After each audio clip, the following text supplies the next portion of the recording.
Hello everybody, my name is Mihaela Sirbu. I am a professional services engineer at Infinet Wireless. Thank you very much for taking the time to join our webinar today. We are going to discuss about proprietary broadband wireless access systems versus WiMAX versus LTE. So we will compare the three technologies. The agenda for today includes 6 items. In the first 3 items we are going to review WiMAX, LTE and proprietary broadband wireless systems. We'll see what is their specific purpose and what are the practical considerations in each case. In the 4th item we'll have a quite detailed physical layer description so that we can understand what is the maximum capacity that each system is able to provide. In the 5th item, we'll briefly review the QoS implementation for each technology, and in the last item you will find a summary comparison between WiMAX, LTE and proprietary broadband wireless systems based on all that was discussed. WiMAX stands for Worldwide Interoperability of Microwave Access, and it follows the regulations imposed by the 802.16 standard, developed by the Institute of Electrical and Electronics Engineers, or IEEE. 2 types of WiMAX networks were developed. 802.16d, which is fixed WiMAX with no support for mobility. Those networks were deployed mainly in the 3.4 to 3.6 GHz band using both TDD and FDD. 802.16e is mobile WiMAX with support for mobility included. Spectrum is allocated in the 2.3, 2.5 to 2.7 GHz and 3.4 to 3.6 GHz. The mobile WiMAX specifications only include TDD as duplex division method, so we have no specification for FDD. Our analysis will be based on mobile WiMAX, which supports both mobility and integration with the IP-based networks, but at the expense of introducing additional core network elements. The purpose of WiMAX is to provide wireless last-mile connectivity as an alternative to the wired technologies like DSL or E1T1 links. The topology, WiMAX was specifically designed for point-to-multipoint topologies as a broadband wireless access application. The base station can be extended as a repeater station in a point-to-point topology, but without offering increased capacity, so it will just be a repeater. Regarding applicability, WiMAX can be used as a last-mile connectivity solution, mainly for small and medium enterprises, SME, high-end residential users and mobile residential users. So WiMAX is a solution designed for last-mile connectivity.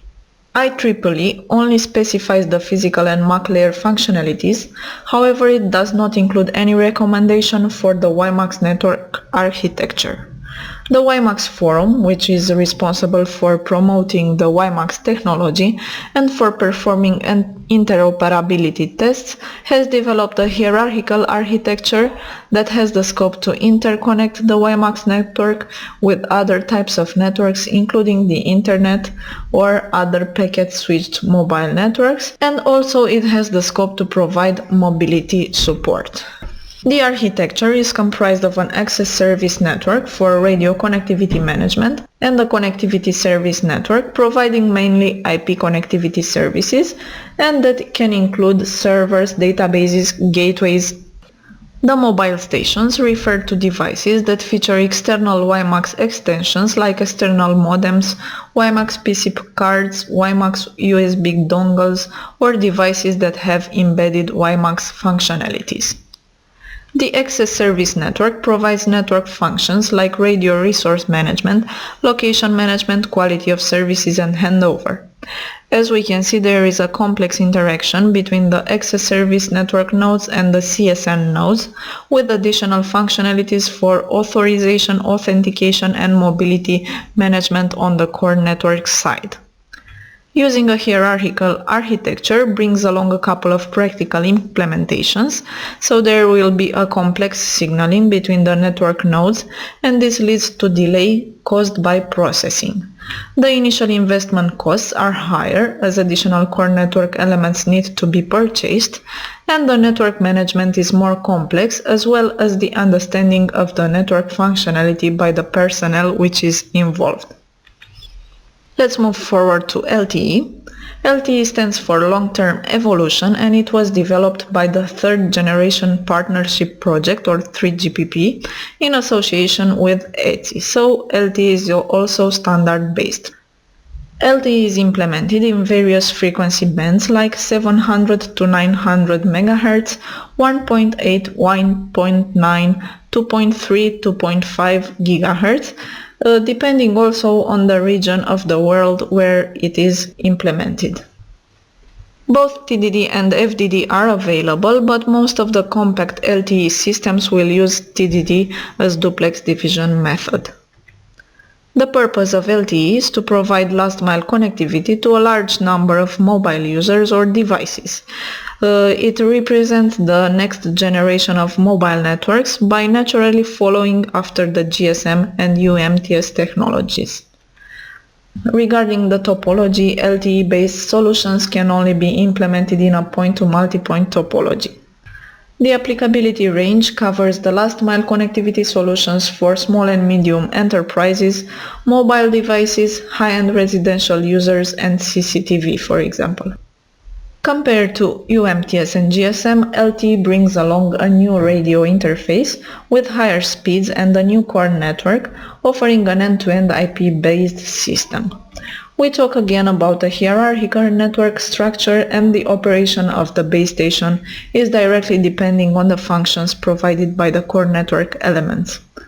The end-user equipment, or CPEs devices, require a SIM card for authentication in the network.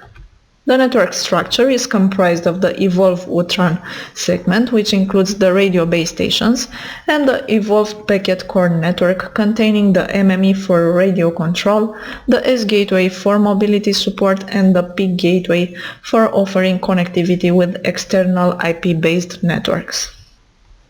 As we can see, the different functions are also distributed between the radio network and the core network, like in the case of WiMAX. What should be emphasized is that in order to connect to other IP-based networks, you still require the presence of a gateway. The base station is not designed to be directly integrated with IP networks. In case of compact LTE systems, the base station can incorporate the core network functionalities, but this is at the expense of a more complex signal processing, of a slightly bigger form factor, and of a higher power consumption. Overall, the same considerations like in the case of WiMAX will apply. Because of the core network presence, we have a more complex signal processing, increased acquisition costs, and a more complex network management. Let's move forward and discuss about the proprietary broadband wireless solutions. The general considerations will be pointed out, and I will provide examples based on the Infinet Wireless solution. So proprietary broadband wireless access solutions imply a personalized development performed by a company that has dedicated teams of specialists in order to create high-end products to serve specific functions. The purpose of proprietary broadband wireless access systems is to provide high-speed wireless connectivity over wide areas. So we talk about high-speed connectivity over wide areas. Regarding topology, both point-to-point and point-to-multipoint topologies are available in order to offer an end-to-end connectivity solution. Proprietary broadband wireless solutions are addressed to a wide range of applications like backhaul connectivity for ISP networks, for small cells, and for enterprise segment.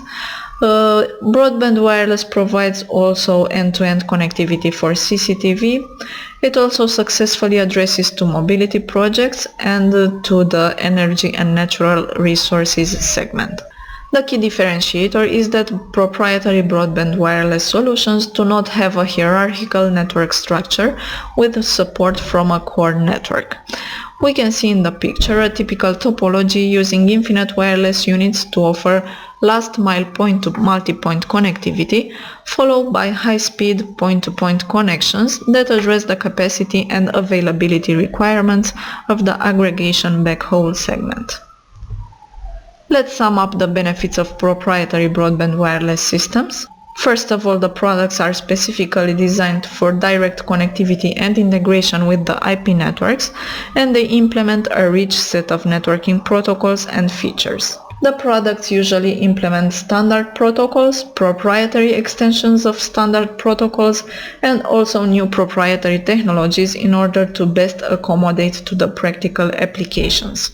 So we are talking about customized products optimized for their range of application.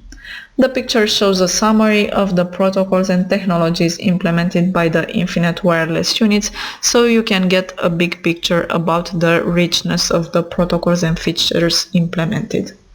Next, we talk about standalone products with small form factor and independent operation without support from a core network. We have faster signal processing and reduced delays. The acquisition costs are lower compared to WiMAX and LTE based solutions, and broadband wireless access systems are also easier to maintain, and their operation is more straightforward and easier to understand for everybody. Another aspect is the lower power consumption. WiMAX and LTE based products will consume more power because of the more complex interaction with the core network functionalities. The last aspect I want to mention, but very important, is that proprietary broadband wireless products will provide an end-to-end connectivity solution in contrast with WiMAX or LTE solutions that are oriented towards the last-mile connectivity in point-to-multipoint topologies. Let's check now some physical layer considerations so we can understand from where do we obtain the system capacity in each case. We will therefore discuss about orthogonal frequency division multiplexing or OFDM, which is a multiplexing technique that serves also as a multi-carrier digital modulation. The basic idea behind OFDM is that it divides a high-speed serial stream of data into multiple parallel low-speed substreams, and it maps each substream to a different subcarrier. We can see in the picture how each n serial symbols are grouped and distributed into n parallel streams with lower symbol rate. Actually, when we use n subcarriers, we get almost n times higher symbol duration after the serial to parallel conversion.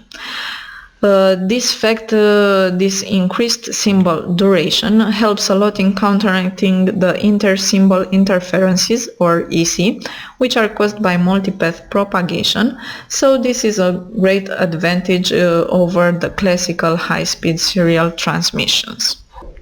The subcarriers are closely spaced and overlapping, so this brings along the major benefit of OFDM, which is an increased spectral efficiency.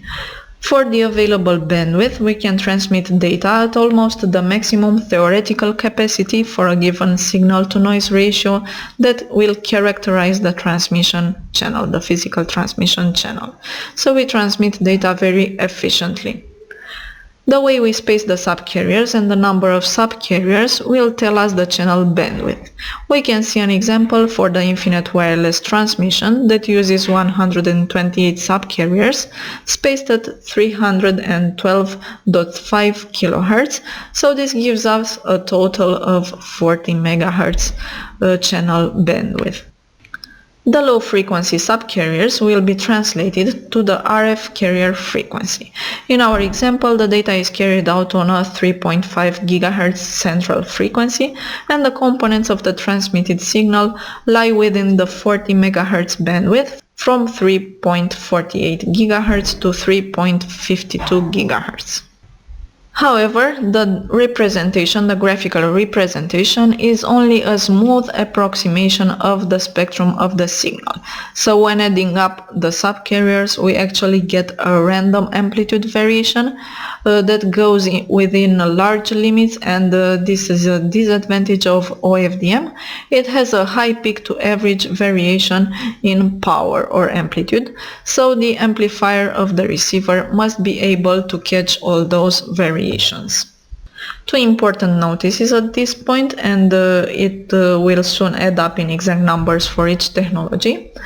First of all, not all the subcarriers are filled with data. There are also null subcarriers or pilot subcarriers besides the data carriers, and we will see in a short while the numbers. By data carriers here we mean both signaling and useful data. The second note specifies that a guard interval or a cyclic prefix is added at the beginning of each OFDM symbol in order to further overcome the inter-symbol interferences. So basically the last part of the signal is copied and in the beginning, and we can see the example for the 3.2 microsecond symbol duration with a 0.4 microsecond guard interval that is used in case of Infinet Wireless transmission. This will lead to a total transmission time of 3.6 microseconds for the OFDM symbol. Before we get to the final conclusions, we have to understand one more thing, which is the basic end-to-end transmission process that includes also the classical digital modulation techniques. I will show you an example for the OFDM transmission using 8 subcarriers and a 16 QAM modulation scheme. First, we've only got the binary bits that represent our data to be transmitted. Using the 16 QAM modulation scheme, we can make an improvement and code every 4 bits into one QAM symbol. So by mapping the bits to the constellation points, for each one QAM symbol, we actually transmit 4 bits at the same time we would have normally transmit 1 bit. I have used the mathematical expressions for the bits and symbols, but physically you should understand that the numbers represent certain voltages with a fixed duration, the bit duration or the symbol duration. The next step in our transmission process is to convert the stream from serial to parallel. As we are using 8 subcarriers, we will obtain almost 8 times higher symbol duration after the conversion. The QAM symbols are mapped to 8 low-frequency subcarriers. I used here a 15 kHz spacing, like in the case of LTE transmission. We obtain this way the OFDM symbols that are added together and they are next shifted to the high-frequency carrier. So this is the simplified big picture of the OFDM transmission. The very important conclusion will be the following. The number of subcarriers and their frequency separation varies from a technology to another, and together with the single carrier modulation that is used and the number of antennas for transmission, will define the maximum available throughput of the system. It's time now for the numbers. We notice that LTE and WiMAX have a maximum bandwidth of 20 MHz. Next we see that a different number of subcarriers are used for each technology, but we are only considering the data carriers, so the carriers that contain information. As we saw, for example, Infinet Wireless uses 128 carriers, but only 108 will carry actually data. We also have different symbol duration, which is in relation with the subcarrier spacing, and the maximum modulation is 64 QAM for all technologies, but if the radio conditions allow it, LTE will use all 6 bits to send information and no bits will be used for error correction. Just a note so you can understand the coding scheme. 64 QAM means that we transmit 6 bits for 1 QAM symbol, and adding 5/6 will tell us that out of the 6 bits, 5 are carrying useful data and 1 is used for error correction. So if we take any 6 bits, 5 of them are carrying data, 1 is used for forward error correction. Okay. At this point, we've got all we need to understand and to calculate the maximum system capacity in each case. First, let's check the formulas. We transmit all the subcarriers at the same time, and to each OFDM carrier we map a QAM symbol. Therefore, we have first of all the data rate, which equals to the number of data carriers multiplied by the number of bits per symbol multiplied by the number of antennas used for transmission and divided by the total duration of the OFDM symbol.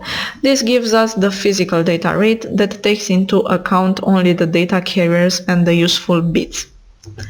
Next, the spectral efficiency is just the maximum data rate in a given bandwidth divided by this used bandwidth. Let's now take an example and see how to practically calculate the maximum data rate for the Infinet Wireless units. So we use 108 data carriers, 64 QAM 5/6 modulation and MIMO 2x2. This gives us a maximum data rate of 300 megabits per second, as you can see. If we divide this by the 40 megahertz bandwidth, we obtain a spectral efficiency of 7.5 bits per second per hertz. Using these formulas and the numbers provided in the previous table, you can calculate the system capacity for each technology. Let's compare a bit the numbers. So I have made the calculation for the MIMO 2x2 configuration using the maximum modulation in each case. The Infinet units obtain the highest throughput in this configuration when using a 40 MHz channel bandwidth. As we can see, we can reach a maximum of 300 megabits per second. Infinet is followed by LTE that can provide maximum 200 megabits per second in the 20 MHz bandwidth. You may notice that even if the capacity is lower, the spectral efficiency of LTE in this case is better, as it transfers 10 bits per second per hertz. The main drawback of WiMAX is the reduced capacity that it offers. As we can see, WiMAX will provide a maximum of 70 megabits per second sector capacity. What you need to know is that even if OFDM is widely used, it is not the only option for implementing the physical layer. For example, Infinet Wireless developed a new proprietary solution for point-to-point connectivity featuring the best-in-breed spectral efficiency and consequently unmatched capacities. We are talking about Infinink XG, which uses an innovative radio technology that combines single carrier frequency domain equalization with modulations of up to 1024 QAM, and this results in sustainable capacities of 240 megabits per second in 20 MHz channel and 480 megabits per second using a 40 MHz channel. This product will therefore address to the most demanding backhauling applications. We obtain a spectral efficiency of up to 13 bits per second per hertz, and additionally the equipment features ultra-low consistent 0.5 millisecond latency at any distance depending on the frame size or the airframe duration. The last thing to discuss in this section concerns the medium access technique. The MAC layer will implement the medium access technique that has the scope to arrange the access of the users to the shared medium. This means that it will allocate the physical resources so that every user gets the chance to send its data. In our case, the physical resources are the subcarriers, and Infinet Wireless units use either polling or TDMA as medium access technique. So this means that all the subcarriers are assigned to a specific user for a specific period of time according to the scheduling algorithm. On the other hand, WiMAX and LTE use OFDMA as medium access technique. This means that blocks of subcarriers will be assigned to each user according to the scheduling algorithm. Usually there is an elementary block of resources and the users will receive a multiple of this elementary block according to the traffic they have to send. Okay, we have finished the aspects related to the physical layer. Let's now complete the agenda by shortly reviewing the QoS functionalities. As we know, QoS helps us to prioritize the critical applications and to ensure their optimal functionality. When it comes to implementing QoS policies, there are some standard steps to be followed, and each technology offers support in this sense. First of all, the incoming traffic must be classified and prioritized based on different criteria, such as 802.1p priorities, DSCP, VLAN tags, and so on. Next, the packets have to be queued or buffered in the different priority queues according to their assigned priority. So the queues will be emptied using certain queuing algorithm that allow to empty the higher priority queues sooner compared to the lower priority ones. The last aspect related to QoS is traffic shaping, that retains the excess packets and schedules them for later transmission in order to ensure a smooth output packet rate and this way to reduce the jitter. Every technology implements those QoS techniques, but WiMAX and LTE use a connection-oriented QoS. This means that the MAC layer has to initially establish a QoS connection between certain nodes of the network, as we will see. So, for each subscriber unit, more connections can be established in order to transport different traffic types. This will lead as well to an increased and more complex signaling procedure in case of WiMAX and LTE. When we talk about WiMAX, the connections are called service flows and are associated with a maximum traffic rate, a minimum reserved traffic rate, a latency value, a priority, or a jitter value. As you can see, each subscriber unit has to establish one or more service flows with the base station. You can check in this table the 5 QoS classes that WiMAX is using and what is their applicability. In case of LTE, the connections are called EPS bearers and serve multiple purposes, so they are not used only for QoS purposes. Basically, the bearer is an end-to-end connection between the terminal equipment and the core network, as we can see in the picture. Each bearer will be associated with a QoS identifier or a QCI value. There are 9 QCI values and each ensure a specific packet delay and packet loss rate in order to support different types of applications, as we can see in this table. Infinet Wireless implements its own QoS techniques for which prior connectivity between the CPs and the base station is not required. So we have automatic QoS that recognizes and prioritizes RTP traffic like VoIP and video conferences. We have 17 min priorities that can be assigned to different types of traffic. And the conversion table between min priorities and 802.1p and DSCP priorities is presented in this second table. We also have 200 channels that can be used to filter different types of traffic and classes that will define the bandwidth allocation policies in order to ensure specific bandwidth for each type of application. This covers our topic for today. In the end of the presentation, you can find 2 slides that summarize in a table all that was discussed so far. You can compare easily this way the 3 technologies, and I am not going to walk again through the details, just the essential points are mentioned in the table. That completes our agenda for today. Thank you once again for your time and see you again during our next webinar.